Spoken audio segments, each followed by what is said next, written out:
Assalamualaikum warahmatullahi wabarakatuh. Apa kabar sobat-sobat semuanya? Oke, kita lanjutkan saja ceritanya sambil Mimin pergi ke kebun. Bab 3119 sampai bab 3120. Setelah keempat orang tersebut menyalakan lilin, mereka berjalan menuju 4 lokasi di tenggara, barat laut, dan barat laut sesuai dengan persyaratan upacara. Di setiap posisi tersebut terdapat candlestick dan yang harus mereka lakukan adalah meletakkan candle tersebut di dalam candlestick. Ye Chong selalu merasa melakukan ini agak tidak aman. Namun, seperti yang dikatakan Fu Yunyang, Anda harus melakukan apa yang dikatakan Dali Ji, untuk mendorong perkembangan plot selanjutnya. Sementara Ye Chong masih ragu-ragu, Wang Yue dan Fu Yunyang sudah memasukkan lilin ke dalam kandil. Cheng Zekiang dengan bodohnya mengikuti teladan Wang Yue dan meletakkan lilin di atas kandil. Hanya Ye Chong yang belum melakukannya. Buruan nak, apa yang masih kamu pikirkan? Bagaimana kamu bisa ragu dengan kehormatan seperti itu? Kata Dali Ji dengan marah sambil menghentakkan kakinya. Ye Chong merasa geli, dia tidak menyangka seorang NPC memiliki temperamen sebesar itu. Memikirkan hal ini, Ye Chong juga memasukkan lilin ke kandil. Dan ketika keempat candle dimasukkan ke dalam candlestick, terjadi perubahan mendadak. Saya melihat 4 buah lilin yang semula menyala dengan nyala api kuning, tiba-tiba berubah menjadi nyala api hijau yang aneh. Kemudian, hembusan angin jahat bertiup, membuat keempat orang itu tidak bisa membuka mata. Segera setelah itu, kepulan asap lavender terlihat membubung di sekitar peron. Asap mengepul dengan sangat cepat, dan langsung mengelilingi Ye Chong, Fu Yunyang, Wang Yue, dan Cheng Zekiang, termasuk altar melingkar di tengahnya. Upacara akbar berada di luar lingkaran asap dan tidak diikut-sertakan. Setelah angin iblis berlalu, Ye Chong dan yang lainnya membuka mata mereka dan melihat dengan jelas bahwa mereka dikelilingi oleh asap ungu. Ye Chong diam-diam mengatakan sesuatu yang buruk, tapi itu sudah terlambat. Tepat sebelum beberapa orang sempat terkejut, mereka mendengar suara tepuk tangan dari luar asap. Hahaha, hahaha, Dali Ji bertepuk tangan dan tertawa. Asapnya tembus cahaya, dan Ye Chong serta yang lainnya dapat melihat upacara tersebut dengan jelas meskipun mereka berdiri di dalam. Saya melihat Dali Ji menari-nari seperti orang bodoh. Hahaha, kamu telah ditipu. Melihat ekspresi gila Dali Ji, Wang Yue terkejut. Apa yang terjadi? Fu Yunyang terlihat sangat tenang dan berkata, jangan takut, ini persyaratan plot, selanjutnya, kita mungkin akan mencari mekanisme lagi. Ye Chong bertanya, apa maksudmu? Dali Ji hanya tersenyum dan tidak menjawab pertanyaan Ye Chong. Hingga dia tertawa begitu gembira hingga topi di kepalanya terlepas. Dali Ji kemudian berhenti tersenyum, mengambil topi itu, menaruhnya di kepalanya, dan terus bergumam, maaf, Liu Laoye, maafkan aku karena bersikap kasar. Saat dia berkata, Dali Ji melihat ke arah Ye Chong dan yang lainnya lagi, matanya dipenuhi kegembiraan. Sudah kubilang, upacaranya sudah dimulai. Kalian harus mengorbankan satu orang dan menyelesaikan pengorbanannya. Apa? Wang Yue sangat ketakutan sehingga wajahnya menjadi pucat lagi. Pengorbanan macam apa? Asap ini juga bisa melukai orang. Menurutku itu efek asap khusus, ini es kering ditambah cat ungu kan? Fu Yunyang tampak menghina. Saat dia berbicara, dia mengulurkan tangan dan menyentuh tepi asap. Alhasil, begitu menyentuh asap tersebut, ia menjerit dan segera menarik tangannya. Ketika dia melihat lagi, di tempat jari-jarinya baru saja menyentuh asap, sudah ada lepu besar berwarna merah, seolah-olah tersiram air mendidih. Ye Chong mengerutkan kening. Sepertinya dia tidak sesantai itu. Ini asap beracun. Setelah Wang Yue melihatnya, dia segera bersembunyi dari asap. Ye Chong menoleh untuk melihat Cheng Zekiang.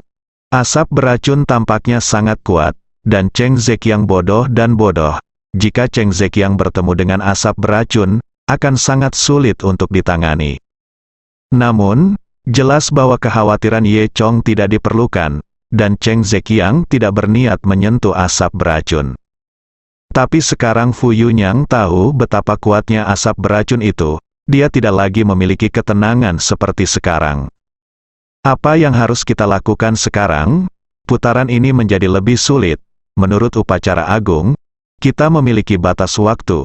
Jika kita tidak dapat menemukan jalan keluar ketika waktunya habis, kita semua akan terbunuh oleh asap beracun. Fu Yunyang merasa ngeri. Ketika dia berpikir bahwa meskipun dia mati dalam game, dia tidak akan bangun dalam kenyataan. Wajah Fu Yunyang tampak lebih ngeri daripada wajah Wang Yue. Ye Chong mengabaikan Fu Yunyang, tapi dengan hati-hati mengamati asap beracun untuk sementara waktu. Dia menemukan asap beracun perlahan berkumpul. Tampaknya perkataan upacara akbar itu tidak mengkhawatirkan. Jika waktunya tiba dan pengorbanan belum selesai, asap beracun akan benar-benar mengelilingi mereka, dan semua orang akan mati dalam asap beracun tersebut. Apa yang harus kita lakukan? Apakah kita benar-benar ingin menyelesaikan pengorbanan itu? Tanya Wang Yue. Pengorbanan macam apa? Pengorbanan guru ke-6? Apakah memang ada yang seperti itu? Tanya Fu Yunyang.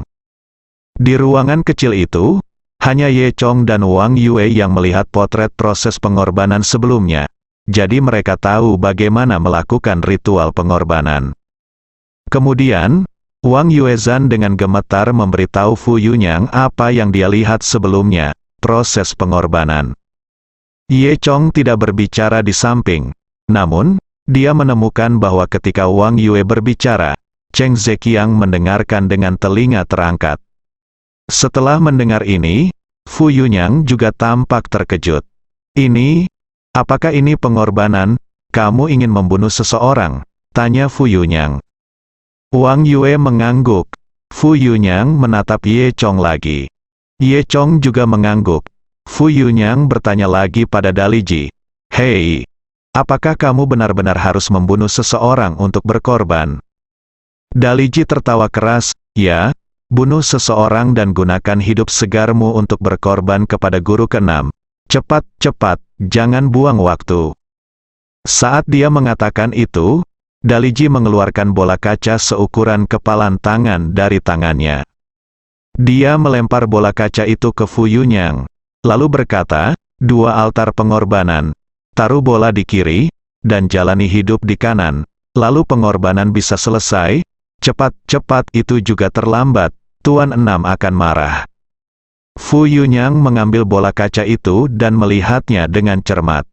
Kemudian, dia berkata kepada Ye Chong dan Wang Yue, sekarang, kita hanya memiliki 1 kehidupan tersisa sebelum kita dapat menyelesaikan pengorbanan. Saya pikir masalah ini tidak sulit. Setelah itu, dia menoleh ke arah Cheng Zekiang. Kamu tidak ingin membunuh Cheng Zekiang, kan? Wang Yue bertanya. Lalu apa yang harus aku lakukan? Jika aku tidak membunuhnya, aku akan membunuhmu, kata Fu Yunyang tidak sabar.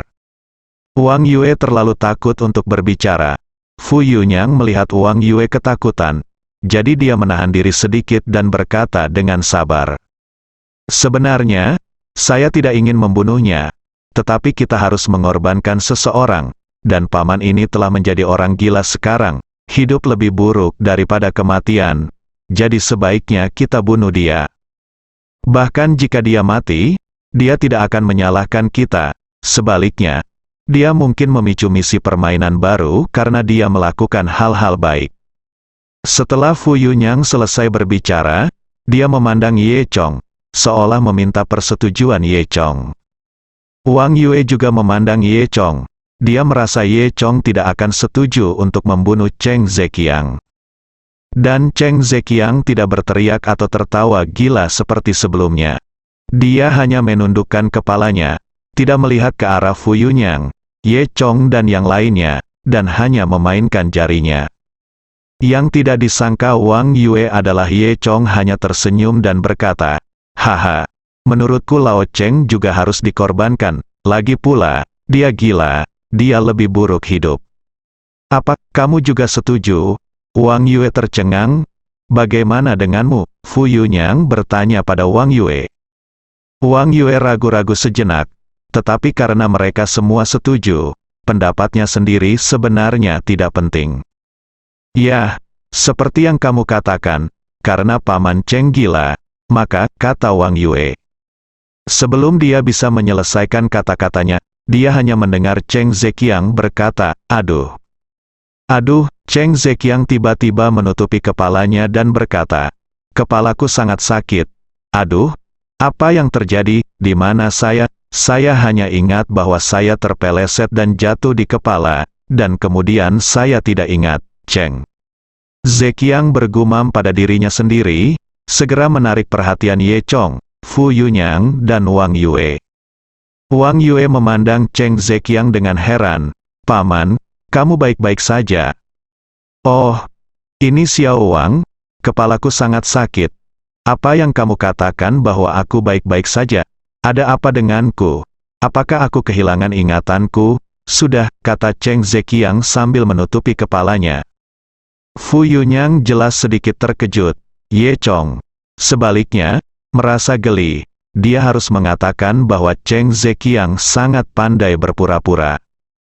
"Hei, Xiao Ye, Xiao Fu, kalian semua di sini? Apa yang terjadi?"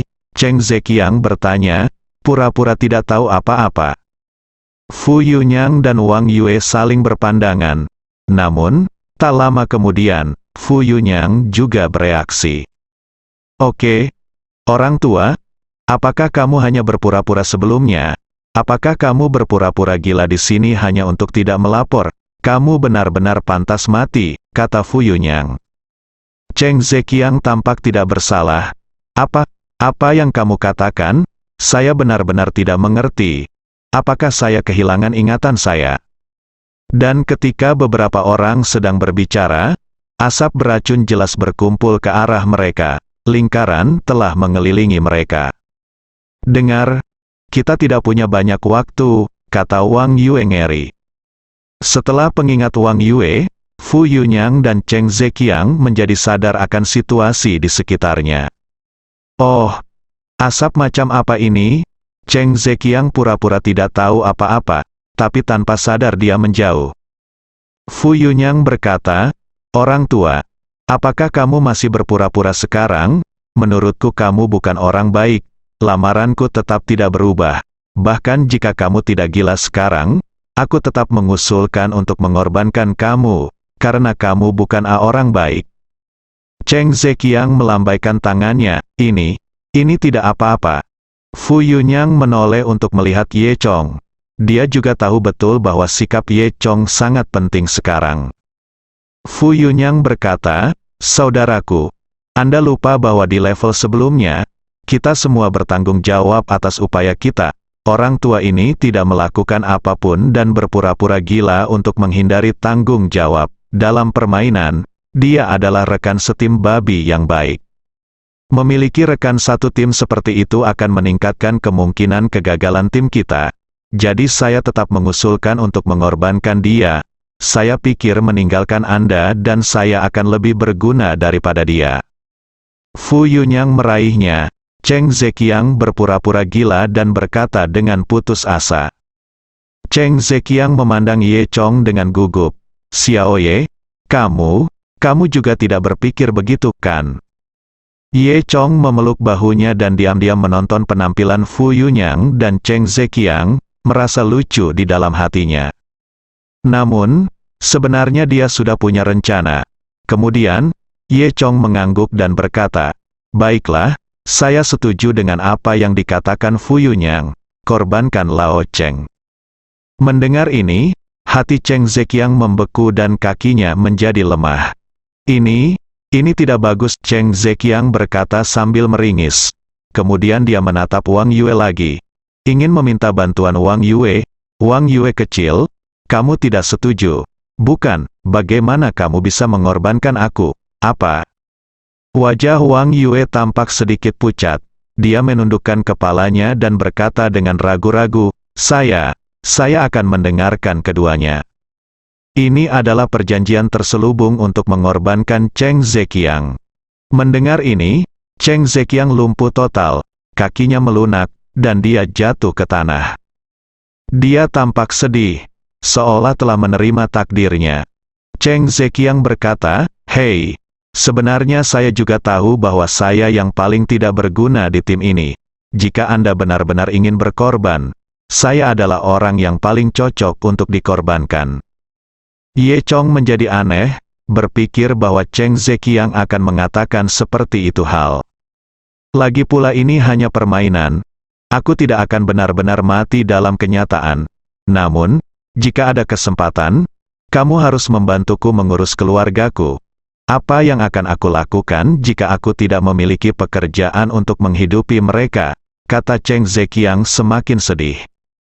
Fu Yunyang berkata, "Jangan khawatir, saya bisa menjaga keluargamu dan mentraktirmu ketika saatnya tiba. Aku pasti akan membuatmu bangun." Kata Fu Yunyang, "Benarkah? Kalau begitu, aku akan lega." Cheng Zekiang menghela nafas. Kemudian, dia menatap Ye Chong lagi dan berkata, "Xiaoye, kemarilah dan aku akan bicara sedikit denganmu." Ye Chong tidak tahu apakah Cheng Zekiang tulus kali ini.